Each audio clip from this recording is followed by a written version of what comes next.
आईने हिंदी के एक नए एपिसोड में आपका स्वागत है और इस वीडियो में हम पहले बात करने वाले हैं इक्वाडोरियन एयरफोर्स को लेकर आई एक बहुत बड़ी अपडेट से।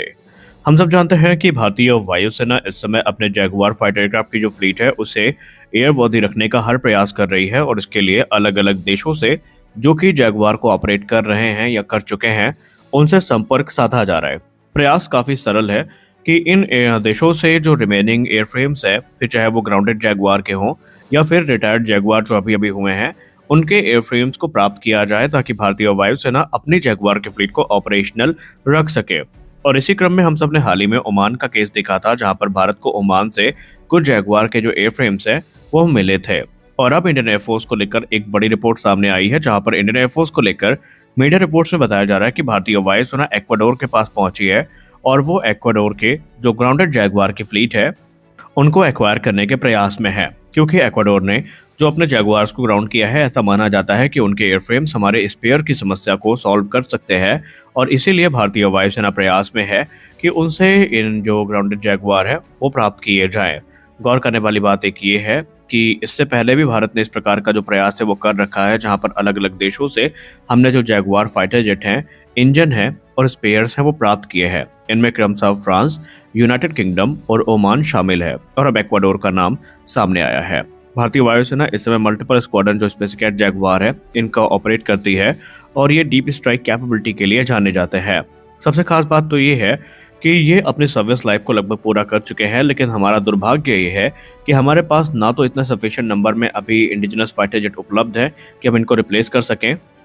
और ना ही अभी आने वाले वर्षों में हमें इसमें किसी भी रिलीफ की उम्मीद करनी चाहिए। क्या देखते हैं आगे चल के इसमें क्या डिसीजन सामने आता है और इक्वाडोर किस प्रकार से भारत की इस समस्या का समाधान निकालने का प्रयास करता है। अगर हम देखें तो भारत इसमें काफ़ी स्ट्रगल कर रहा है और जितने भी फॉर्मर जैगुआर ऑपरेटर्स हैं सबके साथ भारत ने संपर्क साधा हुआ है। अब अगर हम शुरुआत करें फ्रांस से, तो फ्रांस ने अब तक भारत को तकरीबन जो 31 जैगुआर फाइटर के एयर फ्रेम्स है ये सप्लाई किए हैं। इसके साथ जो एडोर इंजन है जो कि जैगुआर में यूज़ किए जाते हैं उनको भी फ्रांस के तरफ से सप्लाई किया गया है और wide range of critical spares जो कि जैगुआर फाइटर जेट के रखरखाव के लिए काफ़ी क्रूशल होते हैं, इन्हें भी फ्रांस के तरफ से सप्लाई किया गया है और इन्हें फिलहाल भारत ने रिजर्व करके रखा है, क्योंकि आप सबको पता है कि अब क्योंकि ये एयरक्राफ्ट ऑलरेडी सर्विस से बाहर किए जा चुके हैं लगभग हर वायुसेना से, और भारतीय वायुसेना शायद इकलौती वायुसेना है जो अभी भी जैगुआर को ऑपरेट करती है। तो ऐसे में क्योंकि ये स्पेयर सब बनाए नहीं जाते,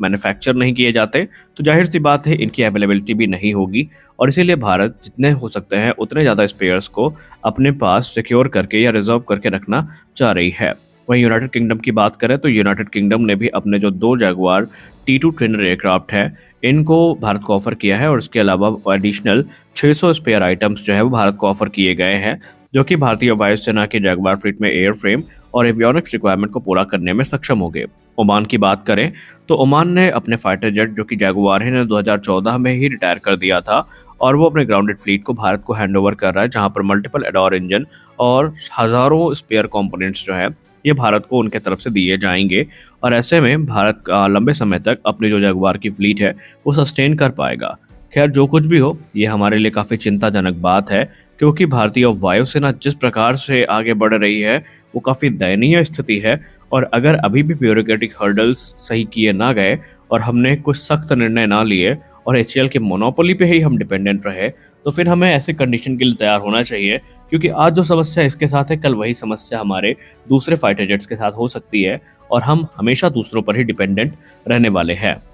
हमारे अगली बड़ी अपडेट आ रही है रूस को लेकर के। Su-57 फैलन को लेकर रूस किसी भी कीमत पर पीछे हटने को तैयार नहीं है। एक तरफ जहां रशियन ऑफिशियल सामने से आकर के इस प्रोग्राम में पार्टिसिपेट कर रहे हैं और भारत को कन्विंस करने का प्रयास कर रहे हैं, तो वही रशियन मीडिया भी अब इसमें पीछे नहीं है और अब रशियन एम्बेसी ने भी इसको ज्वाइन कर लिया है। अगर आप Su-57 प्रोग्राम से संबंधित डेवलपमेंट से जुड़े हैं तो आपको पता होगा कि मल्टीपल टाइम्स रूस के ऑफिशियल ने भारत को Su-57 फैलन का प्रस्ताव दिया है, लेकिन इसी बीच रशियन एम्बेसी की तरफ से कुछ ऐसा किया गया है जो इस समय चर्चा का विषय बना हुआ है। बात है क्रिसमस डे की। क्रिसमस डे आप सबको पता है कि पूरे दुनिया में काफ़ी ज़्यादा सेलिब्रेट किया जाता है और उस दौरान ये माना जाता है कि सेंटा क्लॉज आते हैं और बच्चों को या जो भी ज़रूरतमंद है उन्हें जो गिफ्ट हैं वो प्रदान करते हैं। और इसी सिंबॉलिक फेस्टिव मैसेज का यूज करते हुए रशियन एम्बेसी जो कि केन्या में है, उन्होंने एक एआई जनरेटेड वीडियो को पोस्ट किया है। उन्होंने इस वीडियो में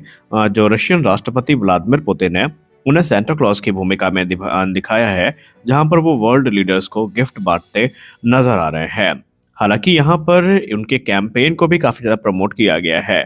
वीडियो का कैप्शन था कि क्रिसमस सीजन इस समय टाइम पर है और क्रिसमस सीजन जो है वो देने का समय ही होता है, और रशिया ये मेक श्योर करता है कि उनके जो फ्रेंड्स हैं उन्हें कुछ ना कुछ अच्छा रूस की तरफ से मिले, और जो नोटी वंस हैं उन्हें भी उनके कर्मों के अनुरूप जो गिफ्ट हैं वो रूस की तरफ से मिलेंगे। और इसको रशियन मीडिया हाउस स्पुतनिक की तरफ से प्रोड्यूस किया गया था, और इस एनिमेशन में हमें अलग अलग लीडर्स को अलग अलग जो गिफ्ट है वो रशियन राष्ट्रपति व्लादिमीर पुतिन की तरफ से देते दिखाया गया है। लेकिन सबसे इंटरेस्टिंग पार्ट तब था जब प्रधानमंत्री श्री नरेंद्र मोदी जी की बारी आई और इंडियन प्राइम मिनिस्टर के हाथ में एक SU-57E का जो छोटा मॉडल है वो दिखाया गया। अब यहाँ पर सिंबॉलिक जेस्चर यही था कि रूस ये दिखाना चाहता है कि किस प्रकार से ये एयरक्राफ्ट भारत की जो ज़रूरत है उनको पूरा करने में सक्षम है, और एज अ गिफ्ट ये भारत को बहुत जल्द मिलने वाले हैं। हालांकि आपको बता दें कि ये एयरक्राफ्ट इस समय मॉस्को के डायरेक्ट ऑफर का हिस्सा है, जहां पर वो ना सिर्फ एयरक्राफ्ट को ऑफर कर रहे हैं बल्कि वो इससे रिलेटेड जो ट्रांसफर ऑफ टेक्नोलॉजी है उसको भी ऑफर करने के लिए इच्छुक है। आपको याद दिला दें कि इससे पहले हाल ही में रूस के अधिकारी ने यह कहा था, खासकर रोस्टेक के सीईओ ने यही कहा था कि हम SU-57 फैलन को लेकर सिर्फ भारत को ट्रांसफर ऑफ टेक्नोलॉजी ऑफर करने के लिए रेडी नहीं है, बल्कि हम यहाँ पर विद सोर्स कोड यानी सोर्स कोड के साथ ये एयरक्राफ्ट भारत को ऑफर कर रहे हैं, जहां पर हम भारत की ज़रूरतों को पूरा करने के लिए पूरे तरीके से प्रतिबद्ध रहेंगे। आपको याद दिला दें कि SU-57 फैलन में सबसे ज़्यादा तेज़ी हमें देखने को मिली थी एरो इंडिया 2025 में, जब इसका जब प्रैक्टिकली ये एयरक्राफ्ट जो है ये भारत में आया था और F-35 लाइटनिंग 2 का इससे डायरेक्ट फेस ऑफ हुआ था, और वो इवेंट काफ़ी ड्रामेटिक था। खैर, रूस की बात करें तो रूस ने कहा कि भारत MRFA के अंतर्गत जो पैकेज तैयार कर रहा है उसमें भारत तकरीबन 200 से लेकर 240 जो SU-57 फैलन्स हैं इनको ऑपरेट कर सकता है। यानी उन्होंने कहा कि फ्रेंच ओरिजिन फाइटर के लिए भारत जो पैकेज तैयार कर रहा है उस पैकेज में